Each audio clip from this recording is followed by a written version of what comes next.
Ben ritrovati dalla redazione, rapiti, picchiati, chiusi a chiave in una stanza e guardati a vista da due uomini armati di coltello che avevano chiesto un riscatto di 15.000 euro.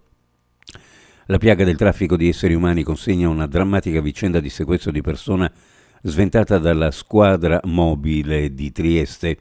Siamo nella zona di via Sette Fontane, a ridosso di piazza Garibaldi, poco distante da piazza Perugino. E lì, in una insospettabile palazzina di via della Fabbrica 4, che la polizia ha fatto irruzione per liberare i prigionieri, 3 migranti di origine indiana.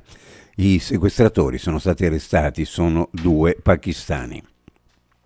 Scooter tampona un'auto articolato sulla A4, grave un centauro di 30 anni di Palmanova era in sella ad uno scooter Piaggio lungo l'autostrada del tratto tra San Donà e Cessalto. L'impatto è stato molto violento e lo scooter si è schiacciato sotto rimorchio del mezzo pesante.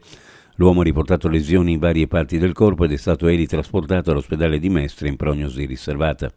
Sul posto i vigili del fuoco e la polizia stradale di San Donà con il personale del 118. Nuovo tentativo di fuga al CPR di Gradisca di Sonzo, sventato dai baschi verdi della Guardia di Finanza.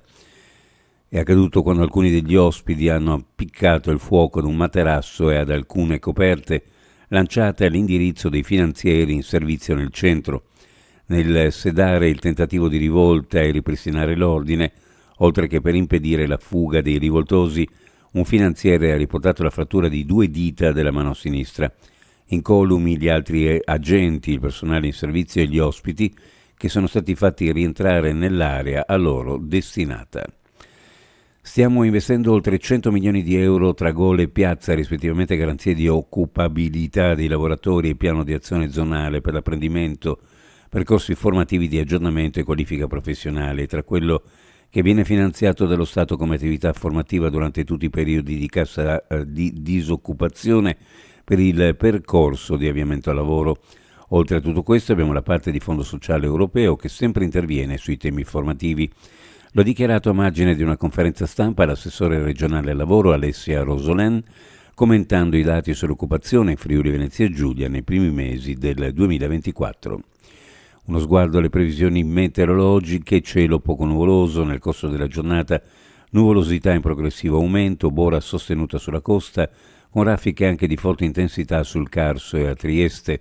In quota vento moderato da nord-est, temperature minime in pianura fra 10 e 13, le massime fra 22 e 25 gradi, sulla costa minime fra 14 e 16, le massime fra 22 e 24 gradi centigradi.